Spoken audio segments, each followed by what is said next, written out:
Here on my porch, at 68 years old, I've come to understand that time doesn't just pass.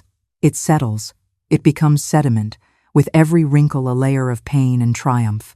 This arm of mine, even after all these years, still throbs when the wind shifts, reminding me of that one night, reminding me of the man I called my husband and the forest that took him for good. People look for horrors in fiction, but sometimes a true story holds a secret far darker than anything you can make up. My secret rests easy, right alongside the bones they never found, buried deep under the foundation of the life I built from the ashes. If you're listening, wherever you are, comment and subscribe, because some truths have to be heard, no matter how much they hurt. Some stories just have to be told. Brenda, who had worked with me from the beginning, when I only had an industrial stove and a cooler, shyly raised her hand. She always asked me to tell the story from the beginning for the newcomers. She said it was important for everyone to know where we came from. Tell the new girls how it started, Miss Naomi. Tell them about Reggie.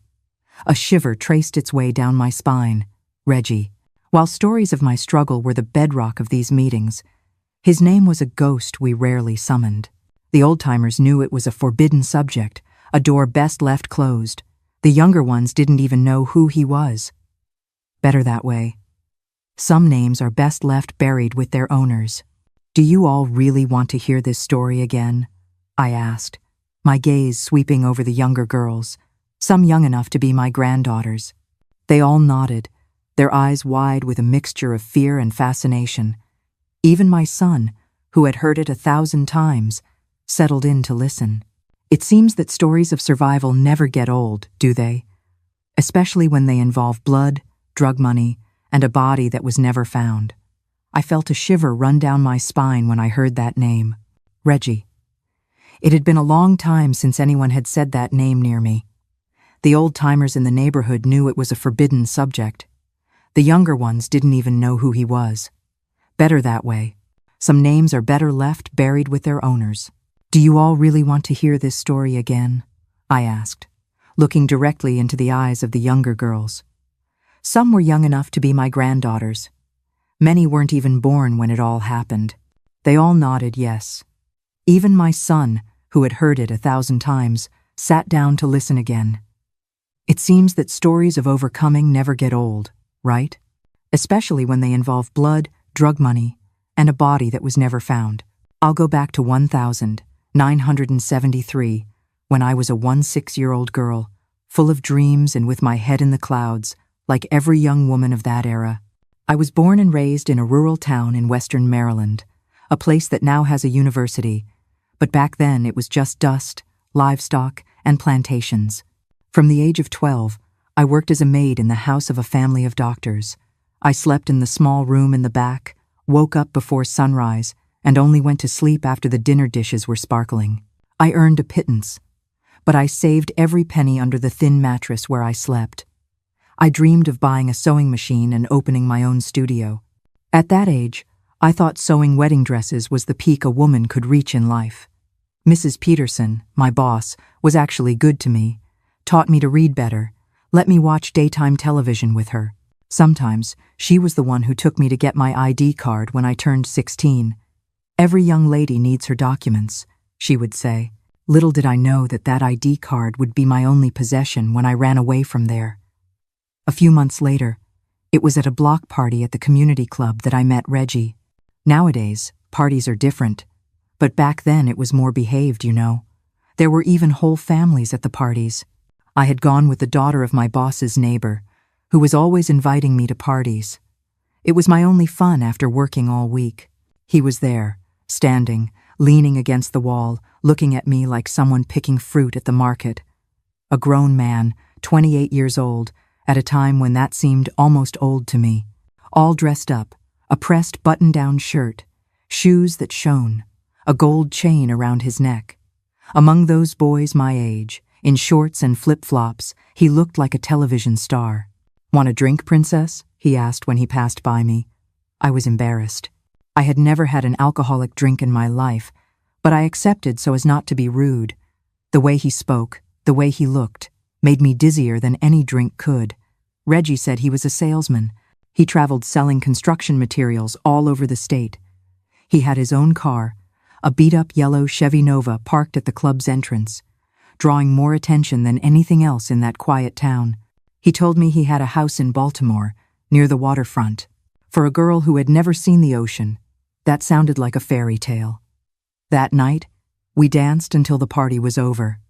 He drove me home, gave me a kiss on the cheek that made my heart race. Before leaving me at the back door, he gave me a piece of paper with his phone number. "Call me if you want to see the ocean," he said. For 3 months it was like that. He would show up on weekends in my town, always well-dressed, always with money in his pocket. He took me to dinner at restaurants where I didn't even know which fork to use. He paid for everything, treated me like a queen. I started skipping work to meet him. My boss noticed, complained, but I was so drunk on passion that I didn't care. It was on one of those dates, in a roadside motel whose name I don't even remember, that I got pregnant. I was 16, knew nothing about life, thought you couldn't get pregnant the first time. Pure ignorance of a country girl. When my period was late, I panicked. In the boss's house, a maid couldn't get pregnant. It was certain dismissal. And my family.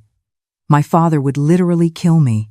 I called Reggie crying so hard I could barely speak. I thought he would disappear, vanish into thin air like so many boyfriends do when you show up pregnant. But to my surprise, he laughed on the other end of the line. "And you think that's a problem, princess? I was already planning to take you to the city. Now I have an excuse." 2 days later, he showed up at the boss's door with the yellow Chevy Nova, threw my 2 bundles of clothes in the trunk, and took me away. I didn't even say a proper goodbye. I just grabbed my ID and the savings from under the mattress. A measly amount that wasn't even enough to buy a pair of shoes like the ones he wore. The house near the waterfront was actually a shack on a hill in West Baltimore. At that time, the neighborhood was still small, more peaceful, nothing like what it became later, but it was still a shock. From the clean little room in the boss's house in my hometown, to the 2-room shack with a roof that leaked when it rained. But I was so in love, so happy that he had saved me, that I found everything beautiful. We got married at the courthouse a month later. Me with a still-hidden belly, just turned 17, him 29. On the certificate, I lied that I was 18 to avoid needing my parents' permission. No one checked. No one ever checks these things when you don't want to see a problem. The shack gradually improved. Reggie brought construction materials almost every week. He said he got them as gifts from clients or that they were leftovers from deliveries. Soon we had brick walls, a roof that didn't leak, even a real sofa. The salesman job seemed to pay well, although he never let me see how much he actually earned. He only gave me the exact money for the market and the bills, and barely that. It was after Michael was born in 2074 that I started to notice the first cracks in the fairy tale. Reggie started going out more and more at night. He would come back at dawn, smelling of booze and cheap perfume. When I once asked where he was going, I got my first slap in the face. "Are you spying on me now?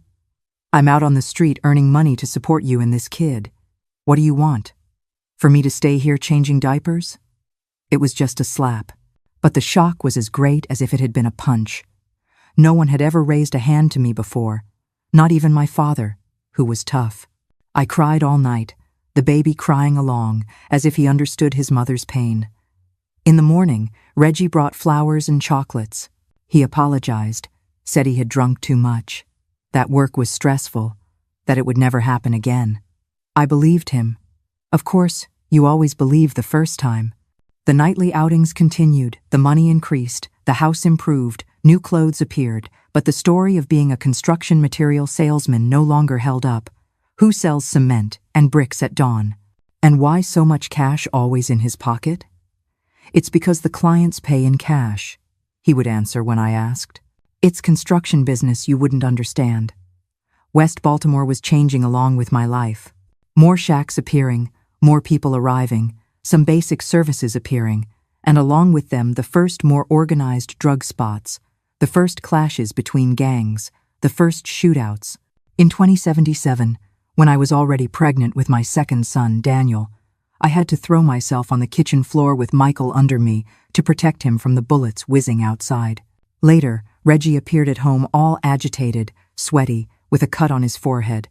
He said he had been in a car accident coming back from work. What work, Reggie? Tell me the truth. What do you really do? This time, it wasn't a slap. It was a punch to the stomach that left me breathless, lying on the floor. 3-year-old Michael crying in terror in the corner. I was so afraid of losing the baby I was carrying in my belly that I didn't even react. I just stayed there, curled up, protecting my belly with my hands, while he screamed horrible things. Never question me again. I took you out of that shitty life in the country. I gave you a house, I gave you everything. What are you complaining about? The 82nd arrived, and with them, hell itself. Drug trafficking exploded all over the city, and West Baltimore was no exception. It was no longer that peaceful neighborhood. It was a disputed territory, with different factions trying to control the area. And Reggie didn't even bother to hide it anymore. The friends who came to the house, the packages he hid, the guns I sometimes caught a glimpse of. I knew, of course I knew, but I pretended not to, because fear had already taken root inside me. He isolated me gradually. First, he cut off contact with my family in the country, then with the few friends I had made in the neighborhood. He would invent that one had spoken ill of me, that another was hitting on him, that one was a police informant. In the end, I only talked to the children and to him. My woman doesn't need friends. I'm your family now. The silence he built around me was more suffocating than any physical wall. It wasn't just the lack of friends, it was the death of my own thoughts. I learned to measure my words, then to stop speaking them at all. I became a ghost in my own home, my opinions fading until they were whispers only I could hear. The children learned it too. They learned the art of being invisible, of stifling their laughter, of communicating with me through glances, a shared language of survivors. Fear became the air we breathed, and I started to forget the woman I was before him. Was she brave? Did she have dreams? I couldn't remember. There was only Reggie's wife, a creature of reflexes and silence. It was around that time, maybe 2083 or 2084, that I truly understood the depth of his deception. He had this large plaster eagle in the living room, almost as tall as a child. He called it his protector. One night, when he thought we were all asleep, I saw him go to it. He turned the statue carefully and reached into a hidden compartment at its base. I held my breath. I saw him pull out wads of money and what looked like small bags of drugs. That eagle wasn't a saint. It was a safe. The truth I had long suspected was staring me right in the face. My husband wasn't a salesman. He was a major drug dealer. The fear that washed over me was cold and sharp. That eagle, which I had to dust every day, was a monument to the lie we were living. It was then that the first desperate thoughts of escape began to truly take root. I began to realize that he even controlled when I went to the corner store to buy bread. If I was 5 minutes late, it was an interrogation, an accusation, a shouting match. Sometimes, when he left, he would lock the door from the outside, saying it was for my own good, that the neighborhood was dangerous. Me and the children, prisoners in our own home. I spent 2 months planning everything in minute detail, collecting coins left over from the market, hiding them in a hole I made under the laundry sink, memorizing bus schedules when I went to the bus station with the children, inventing a story for the boys about visiting their grandma so they wouldn't accidentally say anything to their father. In July of 2085, with a secretly purchased ticket and a small bundle of clothes prepared, I waited for Reggie to leave for one of his meetings that always lasted all night. I took the boys, the bundles, and slipped out in the dead of night, going down the hill as fast as I could. Without making a sound, I arrived at the bus station trembling, in a cold sweat, despite the suffocating July heat.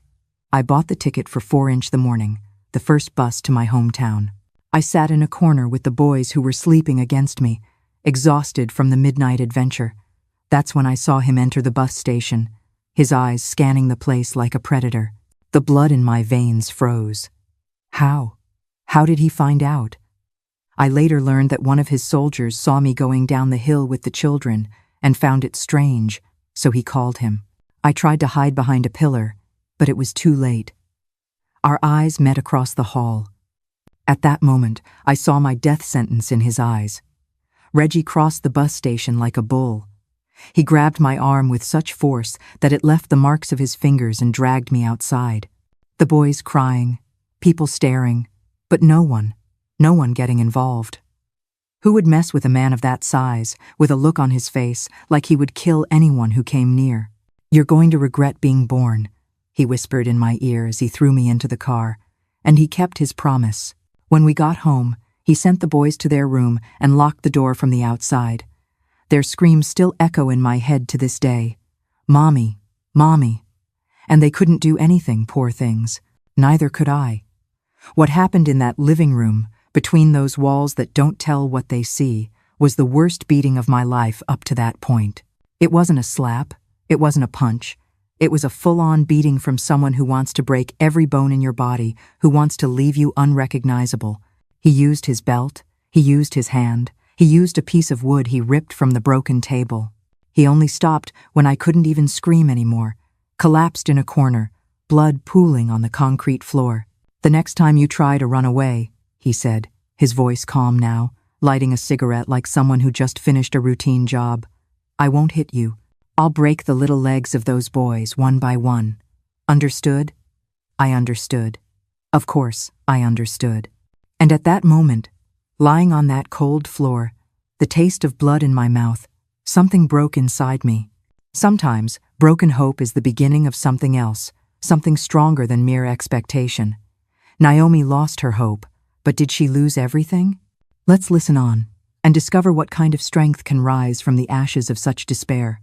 It wasn't a bone, it was hope. I spent 3 days in bed after that beating. Reggie brought a nurse to take care of me. Actually, she was the lover of another drug dealer who knew how to treat wounds without asking questions. I was lucky that nothing actually broke, just fractured. The pain was so great I thought I was going to die. But a mother's body is stubborn, isn't it? It clings to life even when life doesn't deserve it. The boys were traumatized, poor things. When I finally left the room, they looked at me with a mixture of fear and relief. Michael, the older one, already understood more than he should. Daniel had nightmares, woke up screaming in the middle of the night.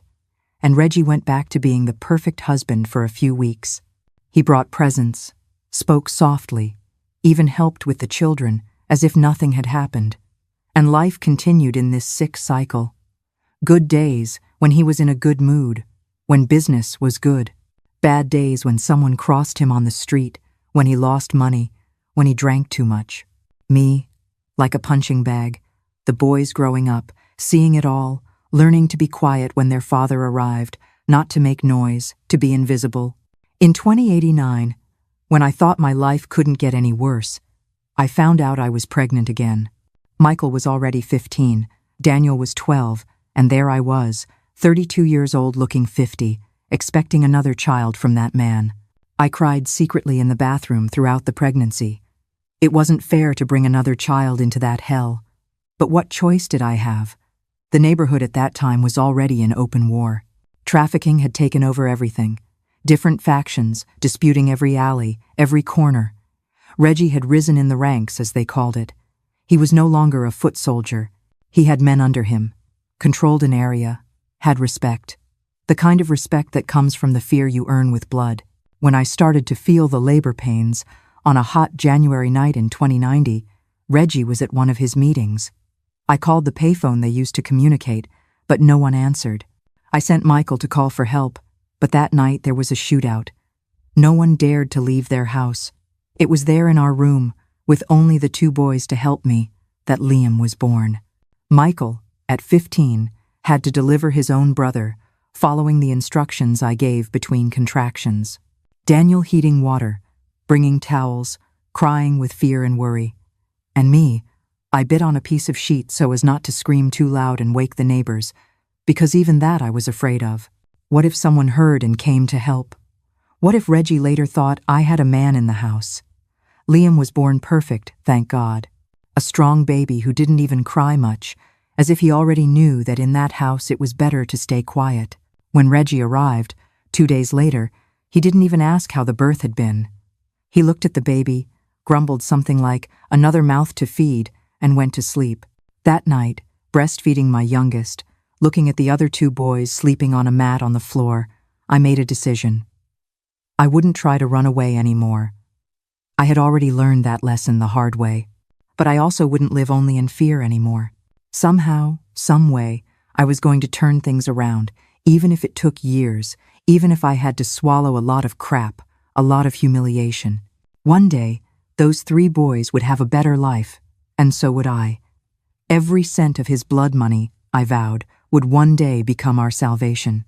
That night in January 2090, with a newborn baby at my breast, 2 sons sleeping on the floor, and a husband who didn't even remember I had given birth alone, I decided I would do anything, absolutely anything, to survive and give my boys a better future, even if it meant getting my own hands dirty. And that's when I started, very slowly, to plan not only my freedom, but my victory. This is the moment a mother turns her pain into a weapon. This is no longer about escape. It's about playing the long game, a chess match where every move must be carefully calculated. Let's see just how Naomi began to play the most important game of her life. The 92nd arrived, and with them the transformation of West Baltimore. What was once a working-class neighborhood where everyone knew each other turned into a war zone. Crack came in with full force, changing even the way trafficking worked. Before it was marijuana, a joint here and there, light stuff. With crack came desperation, violence, the addiction that turned people into zombies overnight, and Reggie changed along with it. From a powder salesman for the rich kids, he rose in the ranks to become the manager of a major spot, with almost 20 men under him. The money increased, the house improved for good. It was no longer a shack, it was a 2-story brick house with aluminum windows, even air conditioning in his room. But along with the money came addiction, not just to the power he already had, but to the very product he sold. It started slowly, a little hit here, another there. He said it was just to test the quality of what he was selling. Then he didn't even bother to hide it. He would come home with glazed eyes, talking nonstop, sweating even with a fan in his face. Crack transformed the monster he already was into an even more unpredictable beast. I remember one day, it must have been 2092 or 2093, he came home at dawn, turned the whole house upside down, looking for money he swore he had left under the mattress. He woke up the children, threw Liam, who was just a baby, from the bed to the floor. When I said he had never left any money there, that he must have spent it on drugs, he grabbed me by the neck, pressed me against the wall, and spat in my face. "Are you robbing me, you cow? Are you taking my money to give to who? To some man you bring here when I'm out?"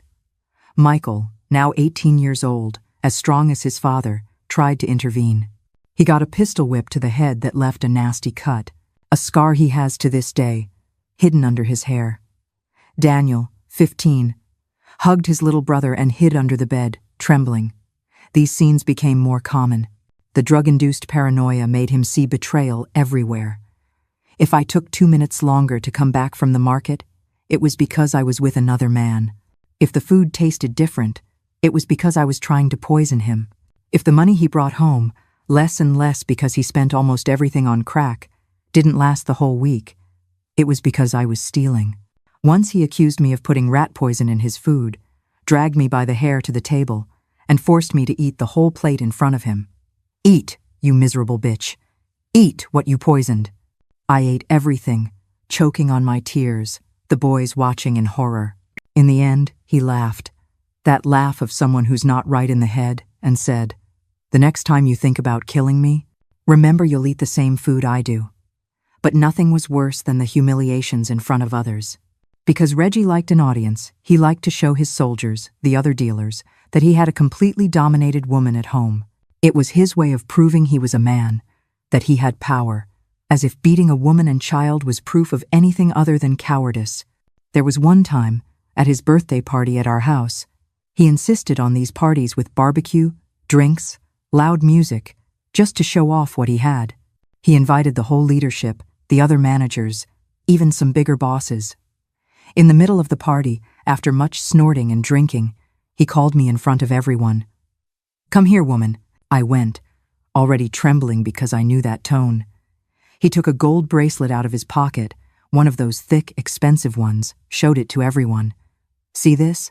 I was going to give it to my wife as a gift, but I found out she's been talking bad about me to the neighbors." It wasn't true. I barely spoke to the neighbors. I was afraid of my own shadow by then. "Apologize," he ordered, in front of about 20 men armed to the teeth, all laughing, drinking, waiting for the show. "Sorry," I said softly, my eyes on the floor. No, not like that. Kneel and ask properly." My body froze. It was the ultimate humiliation. To kneel in front of all those men, to beg for forgiveness for something I hadn't even done. I hesitated for a second longer than I should have. The slap came with such force that I fell to the floor in a heap. Before I could get up, I felt his foot on my back, pressing me against the floor. I said, "Kneel." I knelt, my face still burning, my eyes full of tears I wouldn't let fall. I looked at him and said what he wanted to hear. "Forgive me, Reggie. I won't talk bad about you anymore. Never again." He smiled, satisfied, and put the bracelet back in his pocket. I never saw that bracelet again. It probably ended up on some lover's arm. He went back to paying attention to his guests, as if nothing had happened. I stayed there on my knees until he made a gesture with his head, indicating I could get up. That night, after everyone had left, Michael came to talk to me. He was a grown man now, 20 years old, working as a bricklayer's assistant downtown. He had a look I'll never forget, a mixture of hatred, shame, and determination. "Mom, we need to get out of this house. I'm saving money. When I have enough, we'll run away. Me, you, Daniel, and Liam." I shook my head sadly. "Your father will find us wherever we go, son. You know that." "Then I'll kill him," he said with a coldness that scared me. "I swear to God, I'll kill him." It was the first time I felt real fear of my own son. Not fear for myself, but fear of what he could become, of what that life was already turning him into. "Don't even joke about that," I replied, holding his face in my hands. "You are better than him. You always will be. Don't get your hands dirty. Don't ruin your life." But deep down, deep down, a part of me wanted someone to do it, for someone to free me from that captivity I called marriage. That night in 2095, it was my youngest son's 5th birthday. I'd scraped together enough to make him a little cake. A simple thing, but it was all we had. And then he came in, his eyes red from crack, that stench of whiskey that always foretold the storm. He took one look at our small celebration, and the rage exploded. It wasn't about the cake being spoiled, as he claimed. It was about control. When my oldest, Michael, tried to stand between us, to protect me, that was it. Reggie pulled the pistol he always carried. I threw myself in front of my son. The butt of the gun came down on my arm, and I heard the snap. The pain was so intense I couldn't even scream. I fell to the floor, my arm hanging at a strange angle, looking like a broken branch. The children were crying. He was laughing, saying that phrase I never forgot. "Job's done." I came back to the present and realized I was squeezing my arm without meaning to, as if the pain were still there. 30 years later, and the bone healed. But there are wounds that not even time can close properly. That night, I continued, my voice firmer now. He left for some settling of accounts in Patapsco Valley State Park. It was a turf war. He left armed to the teeth with his goons. Some of them were found dead 2 days later. Of him, they never even found his flip-flop. The younger girl's eyes widened. It was always like this. The first time they heard the story, they were caught between fear and fascination, and for good reason. In the 92nd, Reggie was one of the most feared drug dealers in the area.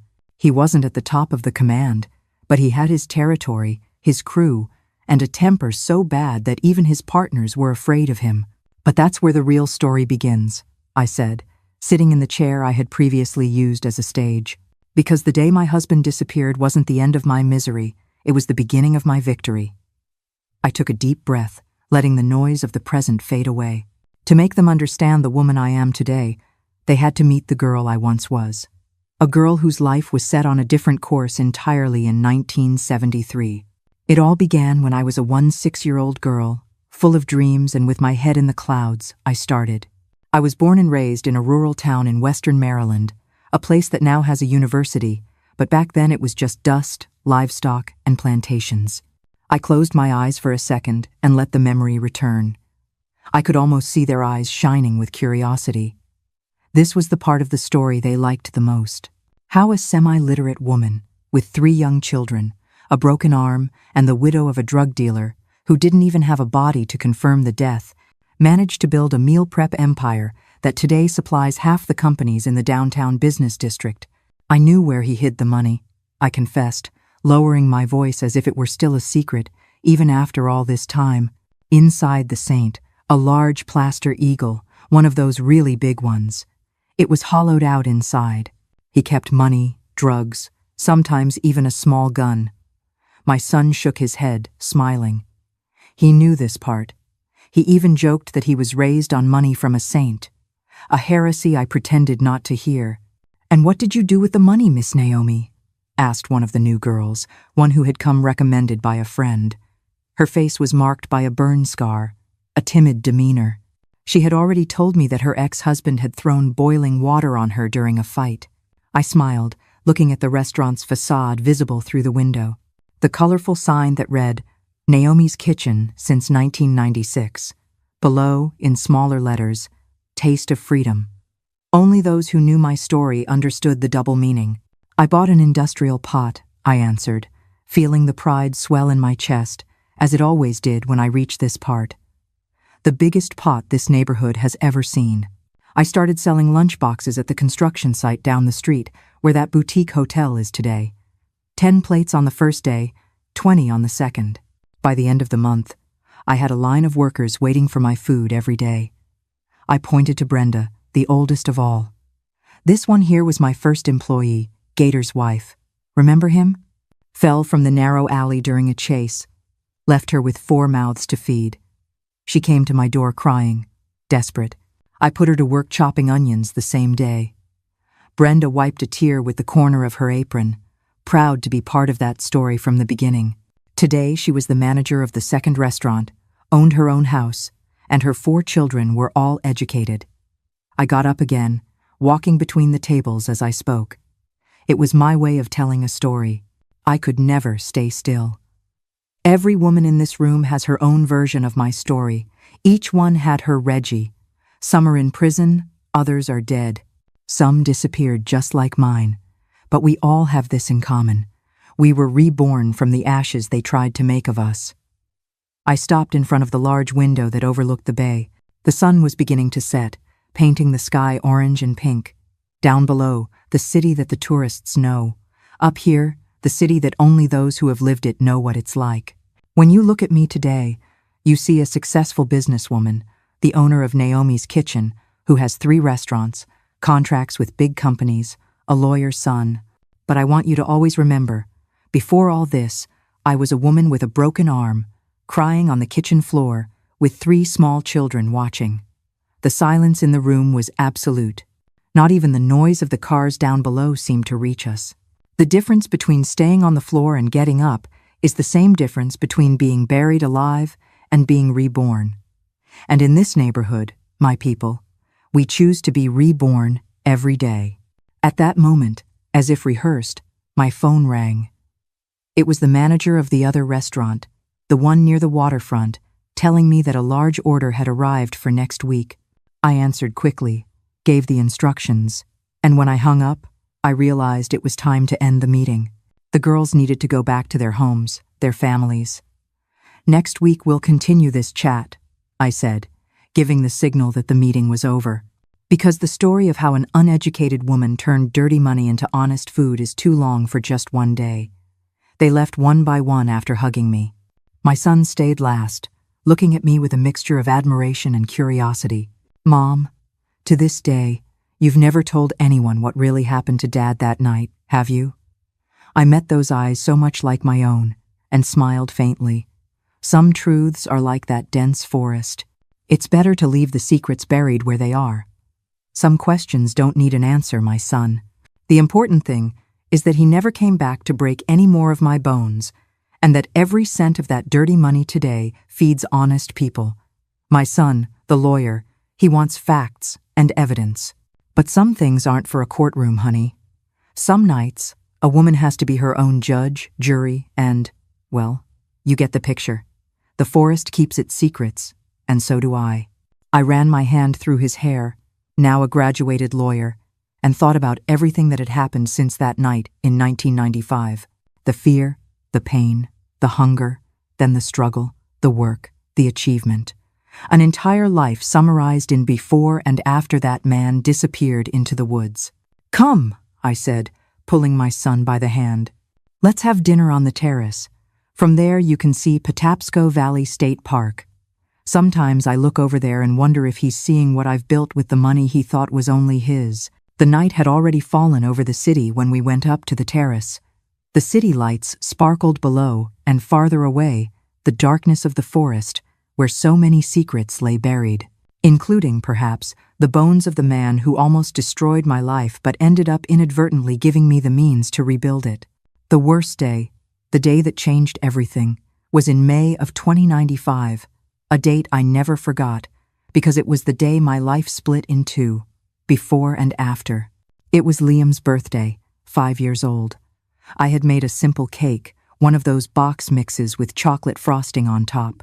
It wasn't much, but by the standard of living we had, it was already a party. Reggie didn't like me spending money on nonsense, as he called it. Children's food was nonsense, toys were nonsense, anything that wasn't drugs, alcohol, or gold was nonsense. We sang Happy Birthday, just the family. Me, Michael, Daniel, and the birthday boy. No neighbors, no little friends. You couldn't invite anyone with Reggie the way he was. He wasn't even home. He had gone out to work, which by then meant smoking crack in some corner and shouting orders at the boys from the spot. We were finishing the cake when he arrived. He came in, kicking the door down, his eyes red, sweat dripping, that smell of whiskey mixed with crack smoke that I knew so well. He looked at the table, at the half-eaten cake, at the few decorations I had improvised with colored paper. "What is this?" "It's Liam's birthday," I replied, trying to keep my voice steady. "He's 5 today." He looked at the boy as if seeing him for the first time. Liam, poor thing, was already shrinking in his chair, the smile vanishing from his little face. "And who authorized this party with my money? Are we rolling in cash now?" "It was just a little cake, Reggie. Something simple." He approached the table, picked up a piece of cake, put it in his mouth, chewed slowly, staring at me. Then he spat it all on the floor. "This is shit. It's sour. Did you give my son spoiled cake?" It wasn't spoiled. I had just made it that afternoon, but contradicting Reggie was asking for a beating. "It must have been the milk," I murmured. "I bought it yesterday. I thought it was good." "Are you stupid or what? You don't even know how to check if milk is spoiled. Are you trying to kill the kid?" It all happened very quickly after that. He flipped the table, knocking over the rest of the cake, the plates, everything on the floor. Liam started to cry. Daniel tried to take his little brother out of the kitchen. Michael stood up, tried to get between me and Reggie. "Dad, leave Mom alone. It wasn't her fault. That only made everything worse." Reggie hated being contradicted, especially by his eldest son, who was already his size and no longer bowed his head as he used to. "Are you defending her? Are you defending this bitch who almost killed your brother with spoiled food?" Michael stood firm. "No one is sick. The cake was good. It was like lighting the fuse of a bomb." Reggie pulled the gun he always carried at his waist and pointed it at his own son. "Repeat that, boy. Repeat that I'm lying." I threw myself in front of Michael. "For God's sake, Reggie, he's our son." The butt of the gun hit my right arm, right where the bone is thinnest, near the wrist. I heard the crack even before I felt the pain, that horrible sound of breaking bone. I fell to the floor, my arm hanging at a strange angle, the pain so strong I could barely breathe. "Job's done," he said, putting the gun away. "Now see if you learn not to contradict me." The boys carried me to the room after he left. Michael wanted to take me to the hospital, but I knew I couldn't. Reggie had contacts in all the hospitals in the region. They would notify him and the next beating would be worse. Besides, how to explain it? I fell down the stairs no longer worked. I had used that excuse too many times. Daniel remembered Mrs. Miller, an old lady who lived 3 alleys down and who had been a nurse before retiring. She treated gunshot victims, stabbing victims, every kind of emergency that appeared in the neighborhood and couldn't go to the hospital for obvious reasons. We waited for Reggie to leave again, and the boys took me there at night, wrapped in a sheet to disguise it. Mrs. Miller didn't ask questions, just looked at my arm, shook her head, and said, "I'm going to have to pull it to set the bone. It's going to hurt." It hurt. It hurt so much I fainted. When I woke up, my arm was immobilized with improvised wooden splints and bandages. It wasn't perfect. To this day, this arm hurts when it's about to rain and I can't bend it properly. But it was the best that could be done under the circumstances. "Your husband can't know you came here," Mrs. Miller warned. "If he asks, say you took care of it yourself at home." I nodded, the tears I'd held back finally blurring her kind, wrinkled face. In a world ruled by Reggie's cruelty, Mrs. Miller's quiet courage was a miracle. She asked for nothing in return. She didn't preach or judge. She simply saw a woman in pain and offered her healing hands. That small act of humanity, in that dimly lit back room, was the first flicker of light I had seen in years. It reminded me that the world was bigger than Reggie's fists, that goodness still existed, hiding in the shadows, waiting for a chance to emerge. It was a seed of hope planted in the barren soil of my despair. I nodded gratefully. Everyone in the neighborhood knew what Reggie was like. No one dared to help openly. But in those moments, I discovered that there was a silent support network. Women like Mrs. Miller, who treated wounds without asking questions. Neighbors who pretended not to hear the screams but left food at the door when he left me without money for the market. It was at Mrs. Miller's house, waiting for the bandages to dry, that I heard the boys whispering in the other room. I strained my ears. "I know where he keeps it," Michael was saying. "It's too risky," Daniel replied. "It's riskier to keep on like this. Look what he did to Mom. Next time he could kill her or one of us." I pretended not to hear anything when they came back, but that conversation kept hammering in my head. Right there, listening to my boys whisper about stealing from their own father, something inside me shifted. It wasn't about running anymore. A mother can endure anything for herself, but when the poison starts to seep into her children, you don't run from the snake. You find a way to cut off its head. That's a mother's heart. It can endure any cruelty for itself, but it becomes fierce when its children are in danger. From this moment on, Naomi is no longer a submissive wife. Let's find out just how she plans to cut off the snake's head. In the following days, with a broken arm and covered in bruises, I barely left the bed. Reggie would only come home to sleep. Sometimes not even that. Michael took the reins of the house. He was already working, earning a little money that barely helped with expenses. Daniel took care of Liam, cooked, cleaned what he could. It was a sad sight to see those boys playing the role of adults so early. One night, after the children were asleep, Michael came to talk to me in the room. "Mom, I need to show you something." He took me to the living room, where there was a large ceramic eagle statue, almost the size of a child. Reggie was a devotee. He said the eagle protected him in his wars. The irony of a violent drug dealer being religious never escaped me. "Look," Michael whispered, turning the statue. At the base, there was an opening disguised by the paint. He put his hand in and pulled out a wad of money. This is where he keeps most of it. There's more hidden around the neighborhood at the sales points, but the bulk is here. I froze from head to toe. "How did you find this out?" "I saw him messing with it once when he thought I was asleep." "Michael, for the love of God, put that back. If your father finds out, he won't find out. He doesn't even count it right, Mom. He's always high. If we take a little at a time, he won't even notice." I looked at my eldest son and saw in his eyes a hardness that a 1-year-old boy shouldn't have. But I also saw determination and love. He wanted to save us in any way he could. "No," I said firmly. "I won't let you steal from your father. It's too dangerous." "It's not stealing," he replied, putting the money back in the hiding place. "It's survival." I didn't sleep that night. I stared at the ceiling, my broken arm throbbing with a pain that felt like a reminder. But for the first time, the thoughts in my head were not of escape, but of justice. A cold, clear resolve settled over me. He had built his kingdom on our fear and pain. He had hidden his treasure inside a false idol. And I, the ghost in his house, would be the one to dismantle it all. The money inside that eagle wasn't just cash. It was years of our suffering, crystallized. It was my children's stolen laughter and my stolen dreams. It was our salvation. The temptation was no longer just to run. It was to take back what was ours and use his own filthy wealth to build a future he could never touch. A week later, when I could already get up and do a few things around the house, I went to clean the living room. Reggie wasn't there.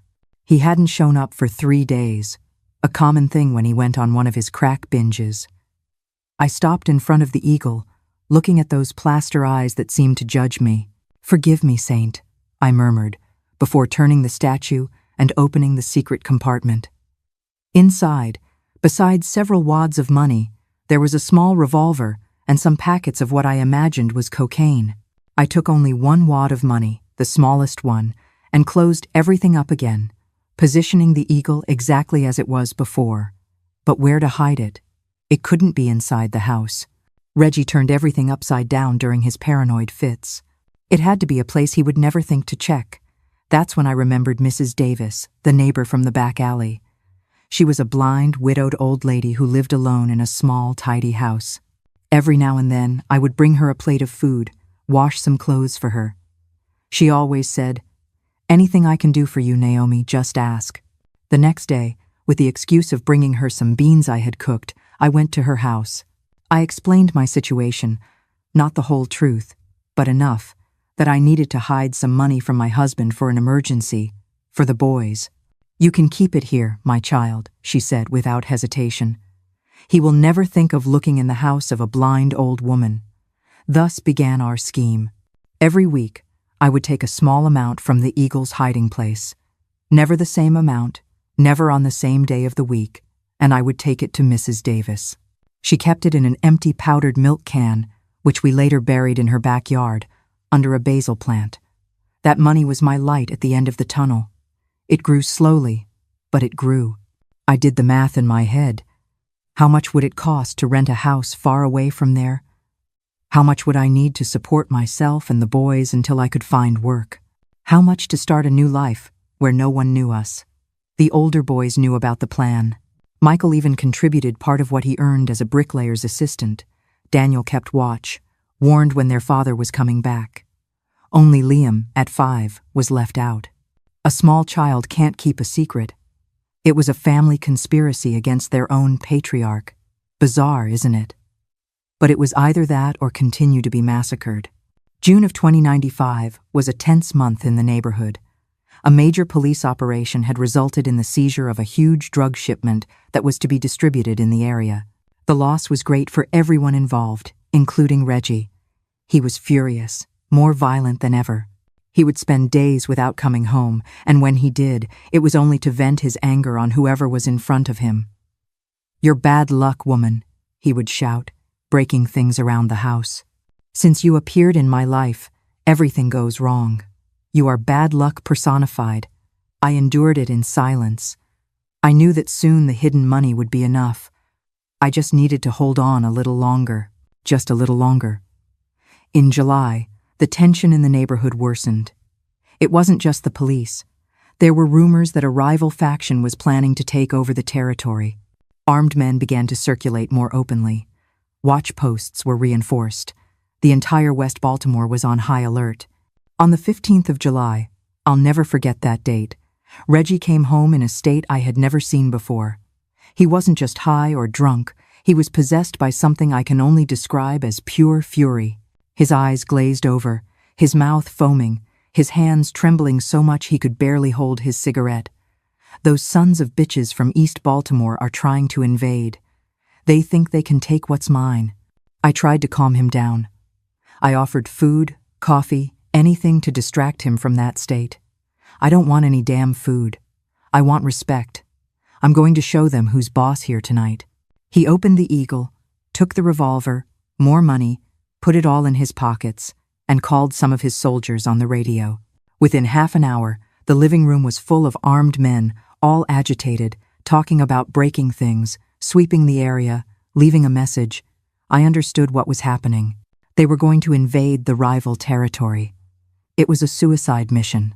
They were few against many, but the drugs and wounded pride wouldn't let Reggie think straight.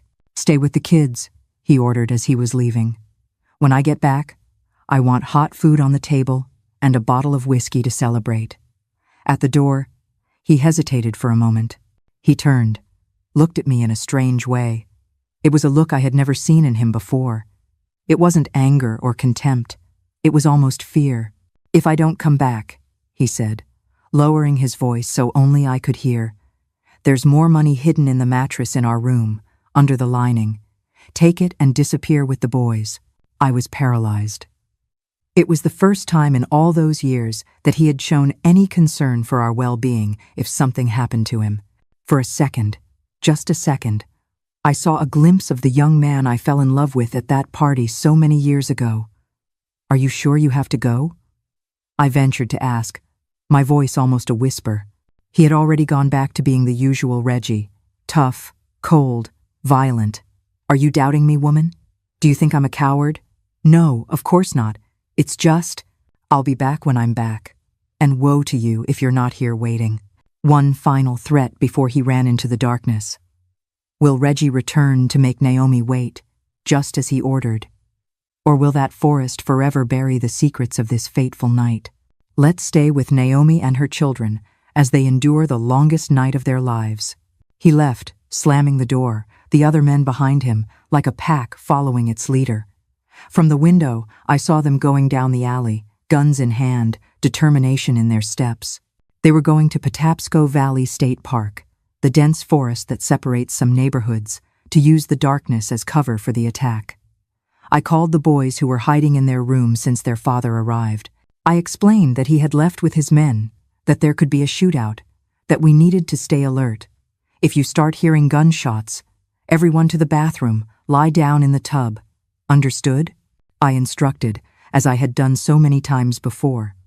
We spent the night awake, waiting. Liam slept in my lap, exhausted from so much fear. Michael stayed at the window, watching. Daniel made strong coffee to keep us awake. With every noise outside, my heart raced. Around 3 the morning, we heard the first shots, still distant, coming from the direction of the park. Then more shots, closer, screams, sirens in the distance. "To the bathroom," I ordered, picking up Liam. We huddled there in the bathtub, the four of us together, like so many other nights of police operations or confrontations. The shootout lasted almost an hour. Then it subsided until it stopped completely. Total silence. That heavy silence that always comes after the storm. We stayed there for another hour, afraid to come out. When we finally did, the sun was already starting to rise. From the window, we saw movement at the entrance of the neighborhood. Police cars, an ambulance, men being taken away, some on stretchers, others handcuffed. "Stay here," I told the boys. "I'm going downstairs to see what happened." I went down the hill with my heart in my hand. Other women were doing the same, all with the same fear in their eyes. The fear of recognizing a husband, a son, a brother among the dead or arrested. At the bottom of the hill, a policeman blocked the women's passage, giving only minimal information. There was a confrontation in Patapsco Valley State Park. Some criminals were killed, others arrested. The bodies are being taken to the coroner's office. "What are their names? Who died?" the desperate women asked. "We don't have full identification yet. 3 bodies have been found so far, all from the rival faction. Some managed to escape through the forest." I felt a momentary relief. If the dead were from the rival faction, Reggie wasn't among them. But where was he then? Arrested? On the run? I went back home and spent the whole day waiting, with no news. At night, some of the soldiers who had stayed in the neighborhood came to ask if I knew anything. No one had seen Reggie since they entered the forest. Some said he had been shot, others that he had managed to escape through a path only he knew. One day turned into 2, 2 turned into a week. Nothing. No sign of Reggie. not among the arrested, not among the identified dead. It was as if the forest had swallowed him. After 2 weeks, one of his trusted men, the one who was like his right-hand man, came to the house. He was nervous, looking over his shoulder the whole time. "Miss Naomi, do you know where the boss might have gone? If he had any hiding place, any place to escape to?" "I don't know anything," I answered, and it was true. He never told me those things. He didn't seem convinced. He entered the house, started messing with things, opening cabinets. He must have left money somewhere. Instructions on what to do if he disappeared. I understood what was happening. With Reggie missing, his men were worried about control of the territory and the money. If he didn't show up soon, others would take his place. It was the law of the neighborhood. "There's nothing here," I said firmly. He never trusted me with that kind of thing. He stayed a while longer, rummaging through the house, but eventually left, frustrated. Before leaving, he gave me a strange look. "If you know anything, you'd better talk for your own good." I closed the door and slid to the floor, exhausted. The boys came running, worried. "Mom, what do we do?" Michael asked. I looked at my 3 sons, the oldest already a man, the middle one becoming a young man, the youngest still so small, and I knew exactly what we needed to do. "We wait," I answered. "We wait a little longer to see if he shows up. If he doesn't, we start a new life." Because that night, when Reggie entered Patapsco Valley State Park to settle a score, was the last time anyone saw him alive. And what happened next, how I turned dirty drug money into honest food that feeds families, is a story that many people in the neighborhood know, but no one has the courage to tell. 3 bodies were found in the forest, all identified. None of them were Reggie's. But the forest is large and hides many secrets. So much so that to this day, 30 years later, there are people who swear they see his soul wandering among the trees on a full moon night. Did he escape? Is he still alive today, hiding somewhere, afraid to come back? Or did he turn into fertilizer in that dense forest where so many bodies have been buried over the years of the drug war? This I have never told anyone, not even my children. Some questions are better left unanswered, but 2 more bodies were found in Patapsco Valley State Park in the following days. This time they were from our side, Bullet and Mac, 2 of the men who had left with Reggie that night. The news trickled into the neighborhood, brought by police officers who demanded money for information, by relatives who worked at the coroner's office, by rumors that spread faster than rainwater on a slope. The bodies were disfigured, they said, shot first, then mutilated to send a message. A product of the drug war, pure revenge. A week passed, then 2, and still no sign of Reggie, neither alive nor dead. The whole neighborhood buzzed with the wildest theories, that he had fled with the crew's money, that he had been kidnapped by the rival faction, that he was hiding at a lover's house, that he had been arrested by the feds, and no one knew. And me? I lived each day as if walking on eggshells. In the morning, I'd wake up expecting him to walk through the door at any moment, furious about something, ready to take it out on me and the kids, as he always did. At night, I'd go to sleep, looking at the window, afraid of seeing his shadow approaching in the dark. Liam, poor thing, had nightmares almost every night. He would wake up screaming for his father, not out of longing, but out of terror. About 10 days after the disappearance, I received the visit I had been expecting. Reggie's right-hand man appeared at the house with 2 other thugs. They didn't enter violently. This time they knocked on the door like civilized people. They even took off their hats when they entered the living room, but their eyes were hard, calculating. "Miss Naomi," he began, feigning politeness. "Sorry to bother you, but the situation is complicated. It's been almost 2 weeks since the boss disappeared, and we need to make decisions." "What kind of decisions?" I asked, keeping my voice firm, despite my racing heart. "Business, ma'am. The crew can't stop. There are suppliers to pay, soldiers waiting for their salaries, police wanting bribes. I understood where he was going. With Reggie gone, someone needed to take control. And that someone would be him, of course, but he needed the money, and most importantly, he needed to know if Reggie had left any instructions with me. "I don't know anything about his business," I replied, crossing my arms. "He never talked about these things with me. He exchanged glances with the other two. One of them, whom they called Toothy because he was missing a front tooth, took a step forward. "With all due respect, ma'am, we know the boss always kept money here at home. A part of the crew's funds, you see, and that money belongs to the crew. It's not personal money." I maintained a neutral expression, although inside I was panicking. Did they know about the hiding place in the Eagle? About the money in the mattress that Reggie had mentioned before leaving? "I don't know about any money. If he kept it, he took the secret with him." He didn't seem convinced. He motioned with his head, and the other two began to search the house, opening cabinets, drawers, lifting mattresses. Michael, who was listening to everything from his room, came out furious. "What is this? You can't just come in and ransack our house." He was 21, the same height as his father, and had a courage that made me as proud as it made me scared. The right-hand man put his hand on his waist, where he surely carried a gun. "Stay out of it, kid. This is men's business. My father is missing, not dead," Michael retorted. "Until he shows up, nobody touches his things." It was a tense moment. I thought they were going to shoot my son right there in front of me. But something in Michael's manner, perhaps the resemblance to his father, that same posture of someone who doesn't back down, made the man retreat. "All right, kid. We respect your pain. But if you find out anything, you'd better let us know. The crew doesn't like to be double-crossed. They left without finding anything." The Eagle remained intact in the living room. They didn't even think to check it. They found the money in the mattress, but since it was a small amount compared to what Reggie used to handle, they thought it was just a household reserve. When they left, I hugged Michael tightly. "Don't you ever do that again, son. They could have killed you." "I won't let anyone disrespect you, Mom. Not them, not anyone."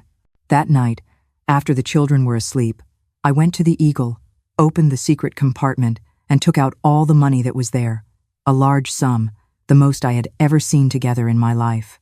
Together with what I had already saved in the milk can at Mrs. Davis's house, it was enough to start over somewhere else. But where to go? Reggie had contacts all over the state. If he were alive and found me, he would kill me for the betrayal. If he were dead and the crew found out I took the money, the end would be the same. I had no relatives who could take me in. Reggie had made sure to cut all ties with my family over the years.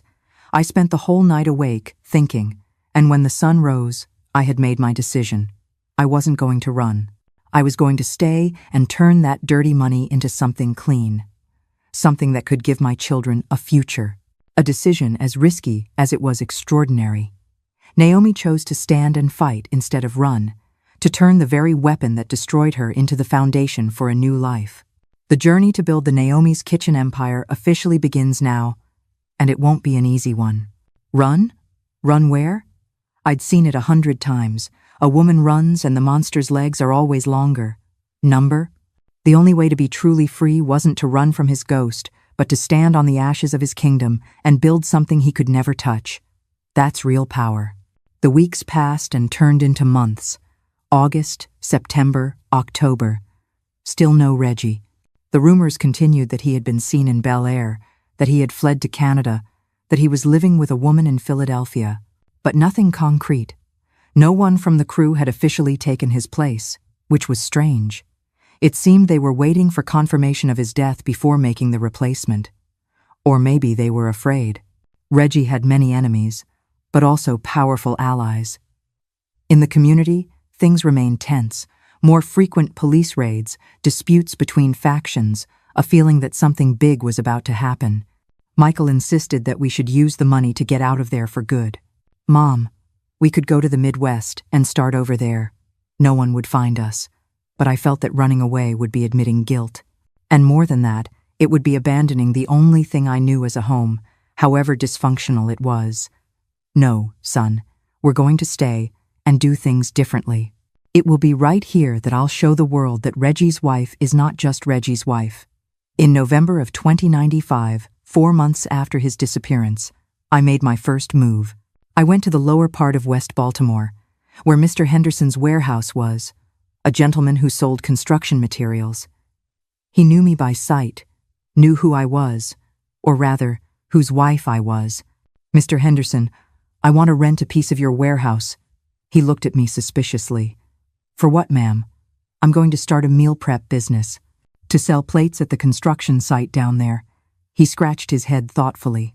He knew about Reggie's disappearance, like everyone else, and must have been wondering if I had permission from the crew to open a business. "It's complicated, ma'am. You have to have permission for commerce here in the neighborhood." I understood what he was saying between the lines. Any business in the neighborhood paid protection money to the traffickers. That's how it worked. "I'll handle that," I said firmly. "How much for the rent?" We closed the deal right there. With money from the Eagle, I bought basic equipment. A 4-burner industrial stove, large pots, aluminum containers, utensils. Michael and some of his friends helped build a simple counter, a sink, all very basic. Daniel, who had a knack for drawing, made a sign, "Naomi's Kitchen, Home-Style Cooking." On the first day, I made 30 plates, rice, beans, ground beef, and salad. Simple, but well made. Michael and Daniel took turns selling them at the entrance of the nearby construction site, where a new building was going up.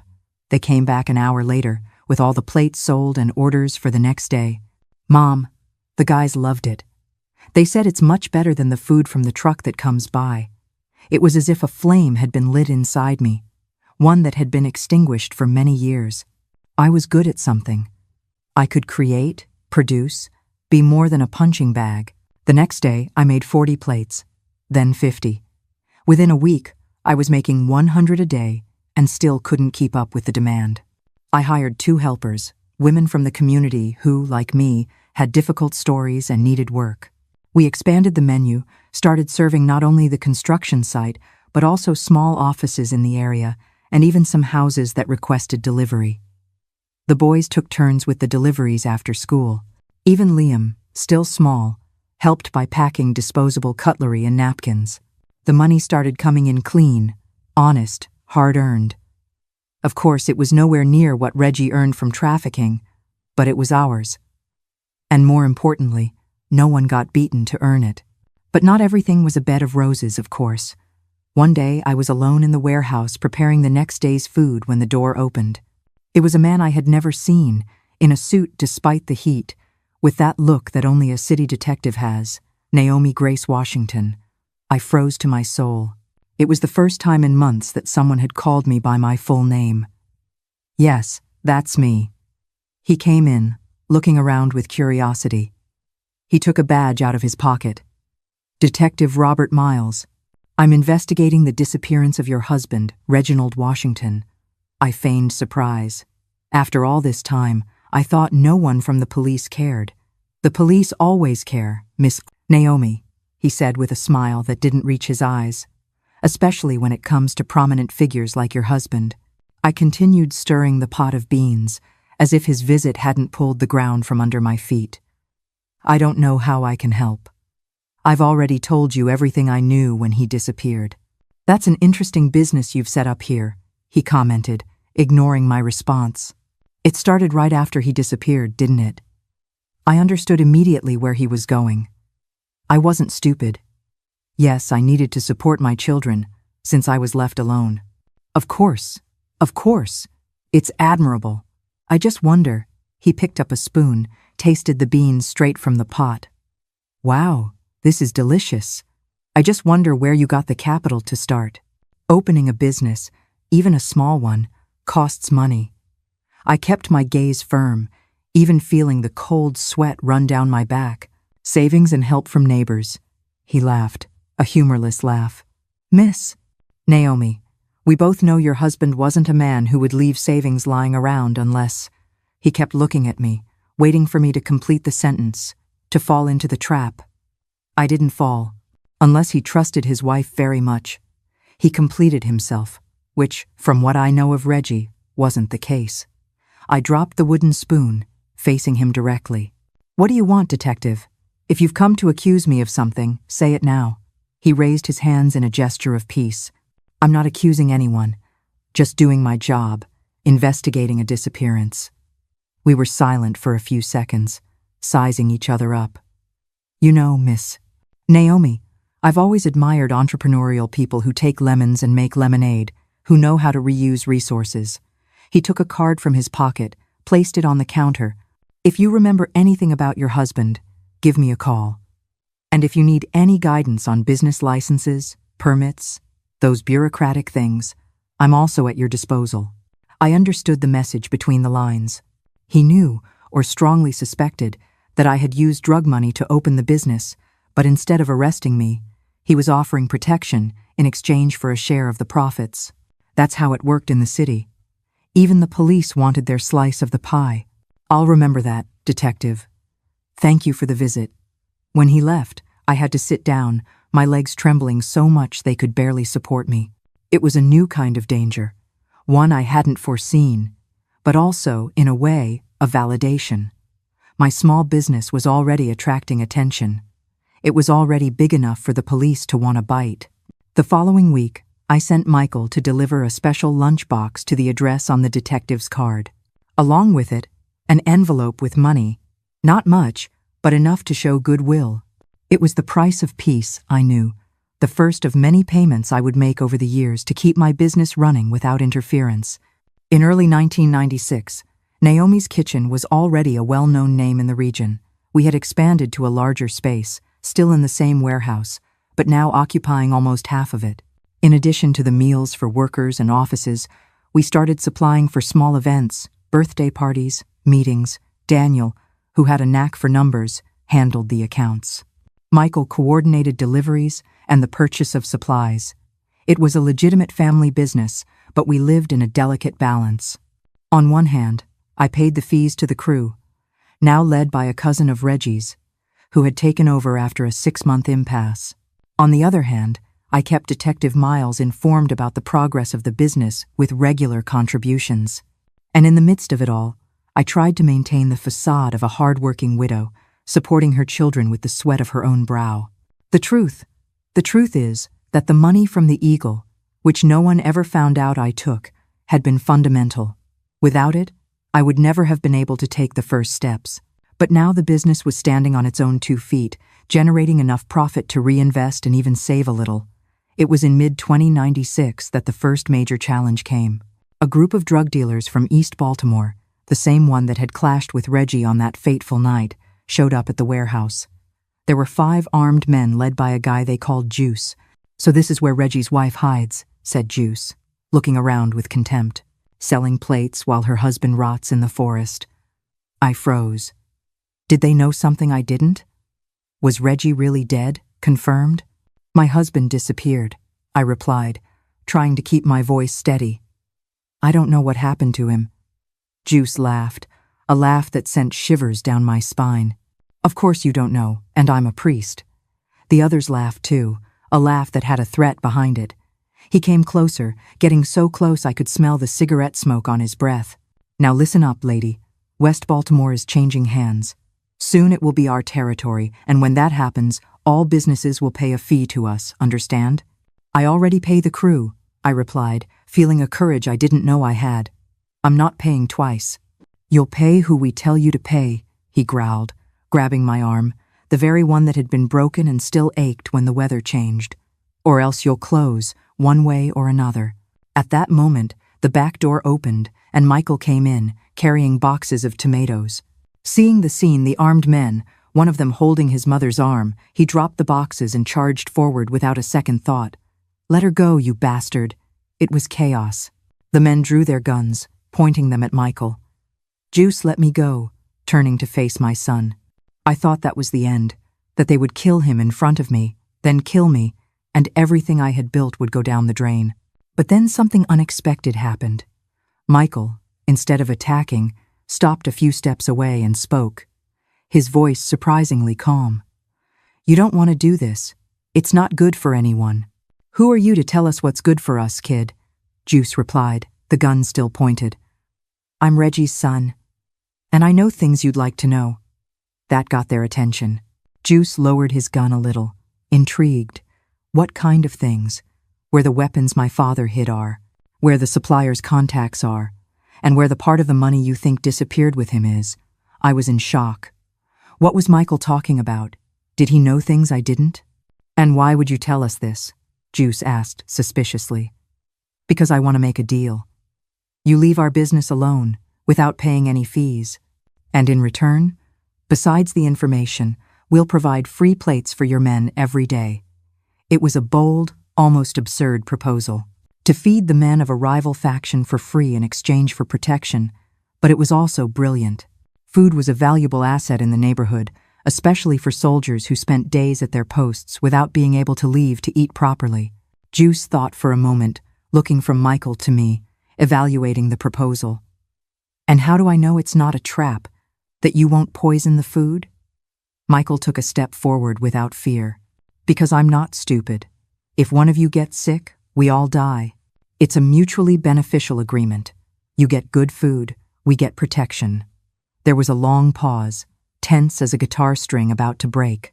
Finally, Juice holstered his gun and extended his hand. Deal. But if you try any funny business? I won't, Michael assured, shaking his hand. Man's word. Naomi's eldest son has truly become a man. He doesn't use guns, but his mind and his courage to protect his family, a lesson his brutish father could never understand. How long can this lie keep them safe? Let's keep listening to find out. After they left, I grabbed my son by the shoulders in a panic. Are you crazy? What's this story about information, about hidden weapons? You don't know any of that. He smiled, a smile that mixed pride and sadness. I don't really know, Mom. I made it all up. But they don't have to know. And by the time they find out you lied, they won't find out anytime soon. And by then, we'll have expanded enough not to need them anymore. It's just buying time. I looked at my boy, and for a second, I saw his father's nerve. But there was no cruelty in his eyes, only a desperate kind of cleverness. Was I proud? Lord, I was terrified. But in this life, honey, sometimes a well-told lie is the only shield you've got. I looked at my son, my boy, who was no longer a boy, and I saw there a shrewdness, a capacity to negotiate under pressure that even I didn't know he had. In a way, he had inherited his father's survival instinct, but without the cruelty. Where did you learn to do that? He shrugged. You learn a lot living in a place like this. That night, after everyone was asleep, I cried alone in the kitchen, out of fear, pride, and relief. My son had saved us with a well-told lie. It was probably wrong to feel proud of that, but I felt it anyway. The next day, we started delivering the promised meals. 10 a day at the beginning, taken by Daniel to a neutral point where Juice's men would pick them up. Over time, we increased to 15, 20. It was a cost, of course, but much less than the fees we would have had to pay, and we were buying something more valuable than money: security. The months went by, the business grew. Soon, Mr. Henderson's warehouse became too small. We needed our own space, bigger, better located. That's when the opportunity arose, a small commercial property for sale in the lower part of West Baltimore, near the main avenue. It was an old bakery that had closed, with the entire structure ready: industrial oven, counters, storage. It was expensive, more than I could afford with the business's cash flow. But I still had a reserve of the money from the Eagle saved for an emergency, and this seemed like enough of an emergency, the chance to have our own space, legitimately mine, where I could expand without depending on anyone's goodwill. In 1998, 3 years after Reggie's disappearance, I opened the first Naomi's Kitchen restaurant. It was no longer just delivery. Now we also served on site, with simple but clean tables, homemade food at a fair price. Michael, who had taken a business administration course at the community college, handled the management. Daniel, now 18, supervised the kitchen with me, and Liam, at 8, helped at the cash register after school, already learning to do math in his head better than many adults. It was also around this time that I started hiring more women, specifically women who were in situations similar to the one I had lived through, wives of imprisoned or dead drug dealers, often left with children and debts, without prospects, without support. The first was Brenda, the widow of Gator, who had fallen from the narrow alley during a police chase. Then came Maria, Sandra, Josepha, each with her own story of pain, each desperately needing a chance. It wasn't charity, it was solidarity. I knew what they were going through because I had been through the same thing. And I also knew that with one opportunity, just one, They could transform their lives as I had transformed mine. The news spread. Soon, there was a line of women wanting to work for me. I had to start selecting, giving priority to those with young children, those who had no other source of income. Most had no experience in a professional kitchen, but I could teach that. What you can't teach is the will to change your life. And all of them had that in spades. In 1999, 4 years after Reggie's disappearance, we already had the restaurant running at full steam and the meal service, catering to construction sites, offices, and events throughout the southern part of the city. I bought an old van for deliveries, then a second one. We hired 2 drivers, former valets who knew every street and shortcut in the city. Reggie. No one talked about him anymore. It was as if he had never existed. From time to time, rumors would surface that he had been seen in Chicago, that he was imprisoned in Mexico, that he had died of an overdose somewhere, but nothing concrete. No body ever appeared. No proof of life ever appeared. The forest had swallowed him, it seemed. Detective Miles still showed up from time to time, always with that same smile that didn't reach his eyes, always taking his envelope. Juice's men continued to receive their daily meals, although the valuable information promised by Michael never materialized. He always came up with an excuse, a postponement, and they, busy with the drug war, ended up forgetting to press the issue. One particularly busy day at the restaurant, a customer called me aside after paying her bill. She was an elegant, gray-haired lady I had never seen before. "You are Miss Naomi, aren't you?" The owner of Naomi's Kitchen, I confirmed with a nod, intrigued. She smiled, a sincere smile, unlike Detective Miles. "My husband works at City Hall, in the business licensing department. He mentioned that your establishment is one of the few in the region that has all its documentation in order, all taxes paid. It's rare to see that, especially," she hesitated, searching for the right words, especially in businesses that started, let's say, unconventionally. I froze inside but kept the smile on my face. "I don't know what you're talking about, ma'am." "I started with my savings after my husband disappeared." She nodded sympathetically. Of course. What matters is that now it's a legitimate business that employs people, that pays taxes. The city needs more entrepreneurs like you." She placed a card in my hand. "If you need any guidance on expansion, on new licenses, contact me.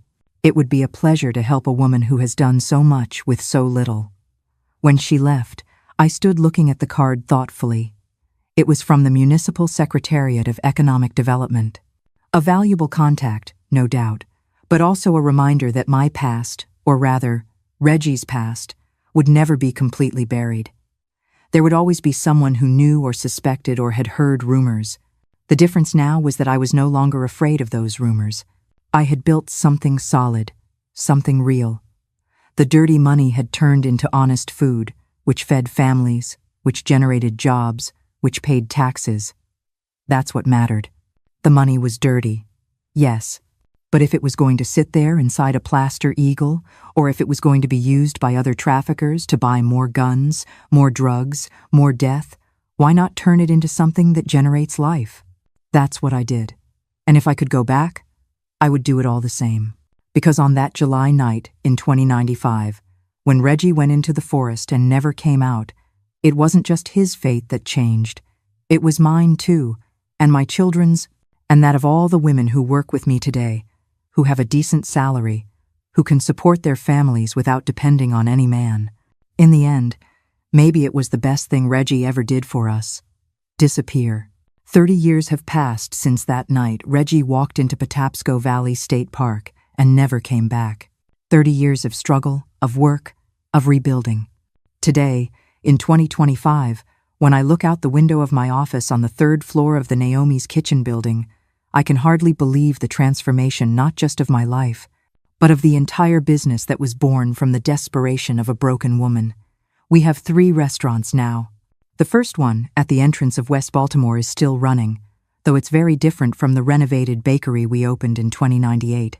It's been completely modernized, with air conditioning, a digital menu, even a small area for live music on weekends. The second one is in Harbor East. a dream that seemed impossible for a woman from the projects like me. A restaurant in a noble neighborhood, frequented even by celebrities who take pictures with the businesswoman who came from the community. The third, our most recent, we opened in Fells Point 2 years ago, but the heart of the business is still the meal preps. They're no longer aluminum containers. Now they are sustainable packaging, a varied menu, vegetarian options, all very professional. We supply large companies, events, hospitals. We have a complete industrial kitchen with modern equipment that Daniel, my middle son, designed especially to optimize production. Michael, my eldest, finished college with a degree in business administration and is now the CEO of the company. He was the one who transformed a backyard business into a real company, with a business plan, growth strategy, all that modern language that I confess sometimes makes my head spin. He's 51 now, married, with 2 grown children. He's a fulfilled, respected man, nothing like his father except for his physical appearance. Daniel went into engineering. He always had a knack for machines, for fixing things.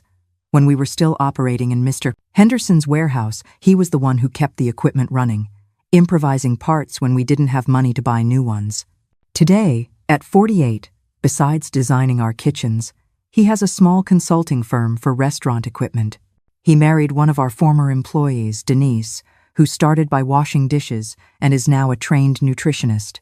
And Liam, my youngest, the baby who was born alone at home because his father was too busy trafficking, became a lawyer. Not just any lawyer.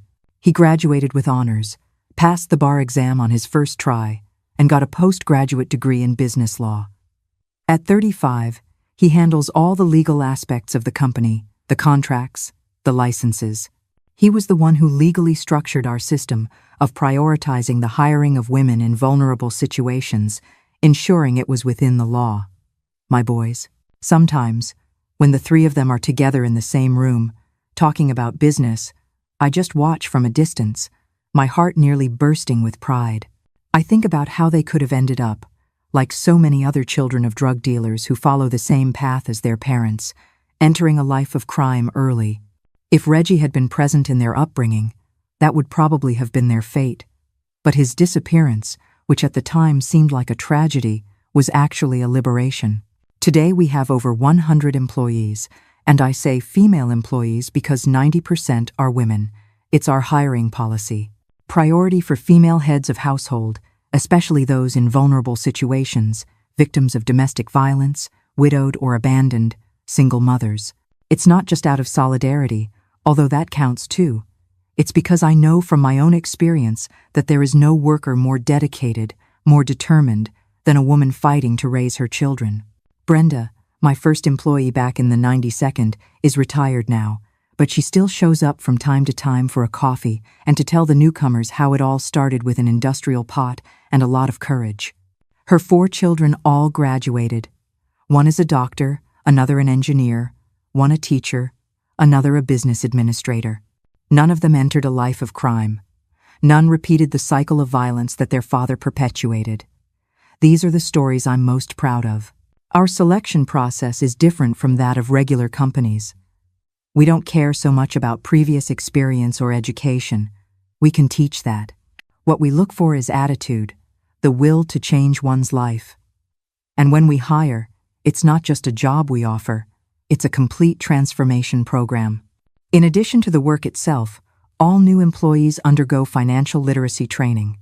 They learn to manage their own money, to save, to invest, even if it's just a little.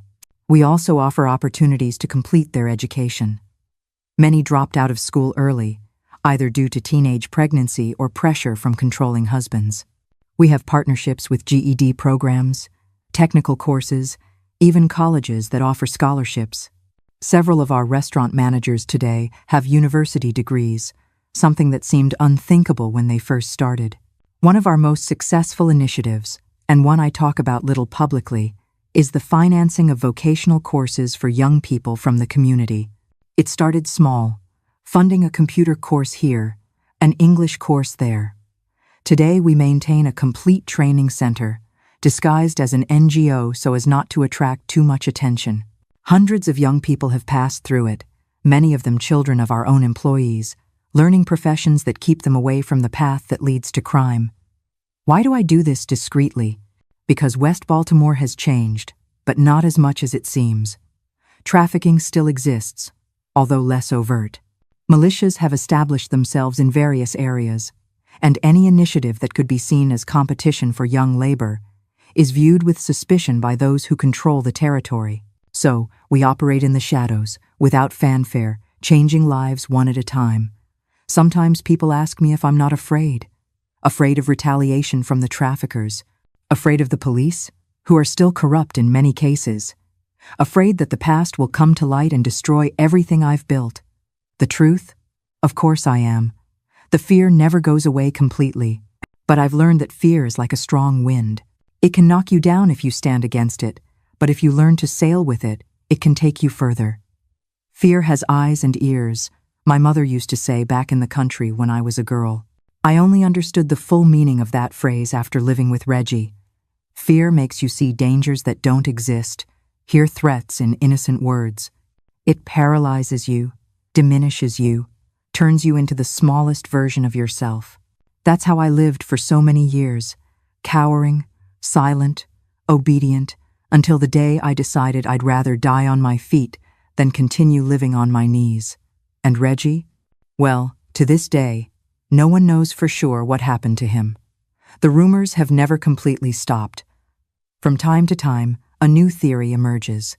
In 2010, an imprisoned ex-trafficker said that Reggie was alive in Mexico with a false name, married to a Mexican woman, and working as a bouncer at a nightclub. In 2015, another swore that he had been executed in Patapsco Valley State Park that very night, on the orders of a drug lord who had discovered a money diversion. Last year, a former resident of West Baltimore stopped me on the street to say he had seen Reggie's ghost wandering near the park on a full moon night. The truth, the real truth, no one will ever know. Or almost no one, because there are secrets we take to the grave, aren't there? What I can say for sure is that wherever he is, alive or dead, he never had the courage to come back. He never showed up again to break my arm, to threaten my children, to destroy what we built after he left the scene. And in the end, that's what matters. Not what happened to him, but what happened to us afterward. How we transformed the end of a horror story into the beginning of a story of overcoming. Every year, on the 15th of July, the date Reggie disappeared, I host a special gathering. I close the main restaurant to the public and bring together all the current and former employees who managed to rebuild their lives by working with us. It's a celebration, although many don't understand what we're celebrating. We call it Fresh Start Day. At this year's gathering, there were more than 200 of us women, some who have been with us for decades, others who passed through the company and went on to other paths, doctors, lawyers, businesswomen, teachers, women who, like me, were once at rock bottom and found a rope to climb up.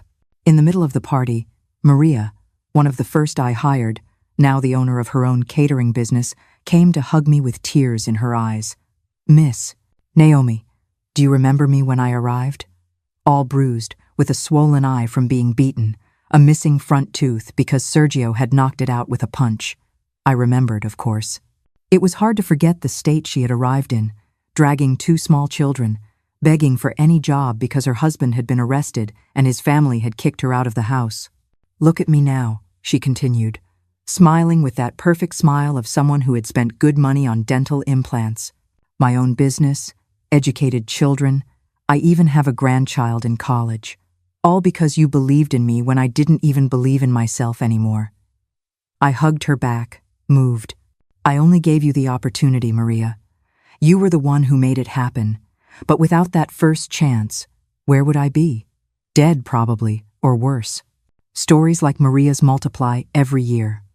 Women who arrived broken and are now rebuilt.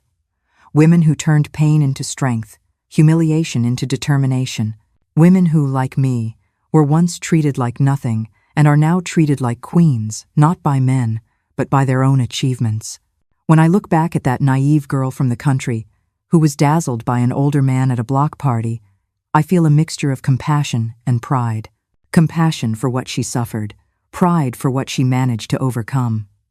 The road was long, painful, full of detours and traps, but every step was worth it. The scars remain, of course. The one on my broken arm is the most visible.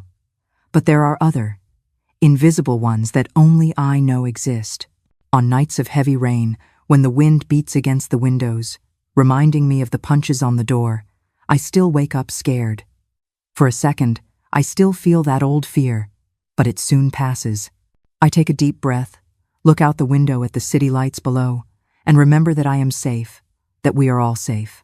My grandchildren, I have 5 now, 2 from Michael, 2 from Daniel, and a beautiful little girl from Liam are growing up in a completely different reality from the one my children knew. They study in good schools, travel on vacation, have opportunities I couldn't even dream of when I was their age. But I make sure they know our story. Not all the dark details, of course, but enough for them to understand where we came from and how we got here. Grandma, is it true that you were once poor? Gabriel, my 7-year-old grandson from Michael, asked me during one of these family talks. Yes, my love, very poor. So poor that sometimes I had nothing to eat. He widened his eyes in disbelief. But you have restaurants? How could you have nothing to eat? Because I didn't always have restaurants. Before, long before, I had nothing. And how did you get rich? I smiled at the simplicity of the childish question. Rich. In his eyes, with my comfortable house in West Baltimore? Yes. I never left the community, although I could have. My restaurants, my car with a driver, I was rich. And maybe I was, not for the money itself, but for the life I had conquered. By working very hard, my dear, and having courage when it was easier to be afraid. He seemed to reflect on that for a moment, then smiled. When I grow up, I want to be brave, just like you, Grandma. Those simple words moved me more than any formal compliment I have ever received. And there have been quite a few in recent years, since our story started appearing in reports, on television shows, in motivational speeches, the future. I still have many plans. At 68, I could retire, leave the business in the hands of my children, enjoy my grandchildren, maybe travel a little, something I've never done much. But the truth is, I can't stay still. I still wake up every day at 5-inch the morning. I still pass through all the kitchens to taste the seasoning. I still know by name every new employee who comes in. The next step is to expand to other communities. We already have a pilot project in another Baltimore neighborhood, a smaller restaurant, but with the same concept of hiring and training. Then we want to go to other cities, to all the places where women like me are still living stories like mine. It's not just a business, it's a mission. Because I know that in every project, in every dark alley, there's a Naomi huddled in a corner with her body aching from being beaten and her soul shattered from being humiliated. And if I can be the beacon that shows at least some of them that there is a way out, that there is life after hell, I will have fulfilled my purpose in this world. Sometimes they ask me if I have forgiven Reggie. It's a complicated question. Forgiving means many different things to different people. If forgiving is forgetting, then no, I have never forgiven. The marks he left, physical and emotional, are with me to this day. But if forgiving is moving on, is not letting hatred consume your life, then yes, I think I have forgiven, because I used the pain he caused me as fuel to build something bigger, something better.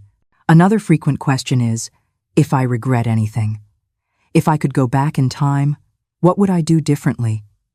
The answer is, surprisingly, very little. Maybe I would have run away sooner, the first time he raised his hand to me. Maybe I would have reported him, even knowing the police would do nothing. Maybe. But maybe is a luxury that women in violent situations rarely have. We do what we can with what we have at the moment we are living. What I know for sure is that July night in 2095, when the Hollow Eagle revealed its secret to me, was the turning point. It was when I stopped being a victim and started being the protagonist of my own story. It was when I transformed fear into planning, pain into determination, despair into hope. And if I am here today telling you this story, it's because I believe it can make a difference in the lives of other women, women who are right now, as you listen to me, living their own private hells. Women who think there is no way out, that they deserve what they are going through, that they will never be able to break free from the chains that bind them. To these women, my message is simple. If I could do it, you can too. It won't be easy. It won't be quick. It will require courage you don't even know you have. Strength you'll have to find from the depths of your soul. But it is possible. It's possible to leave. It's possible to start over. It's possible to turn the worst moment of your life into the first step toward a better life. And for those who are watching and thinking, "But she used drug money," that's not right, I say. Judge when you have 3 children to feed, a broken arm, a violent husband, no education, no support, no options. The money was dirty, yes, but what I did with it has washed every cent, every meal we've served, every job we've created, every life we've transformed. All this was possible because one day I had the courage to take what wasn't mine to create something that would belong to many. Life is made of difficult choices, and sometimes the choice is not between right and wrong, but between wrong and less wrong. Between surviving or succumbing, between saving yourself or losing yourself. I chose to save myself, and in the process, I ended up saving many others. Today, when I stand on a chair to show my scar to new employees, as I did at the beginning of this story, it's not to seek pity or admiration. It's to show that scars do not define who we are. Our choices after them are what define us. It's to say that a broken bone can heal crooked, but a broken life can be rebuilt whole. Different, perhaps, but still whole. I am Naomi Grace Washington, the woman who turned beatings into prosperity and fear into meal preps. If you want to hear more stories about women who refused to bow down to the men who tried to destroy them, subscribe to the channel right now. This is the channel for women who never bow down. If you believe in that too, subscribe now. We don't tell stories about princesses waiting for a prince. We tell the stories of ordinary women who fought to become queens in the middle of their own chaotic lives. Discover the stories of other women right on the screen. They, like me, have used their pain to forge strength and used humiliation as a launching pad for a brighter beginning. Because behind every story you hear, there are 1,000 voices being buried, and it's time for those voices to be heard.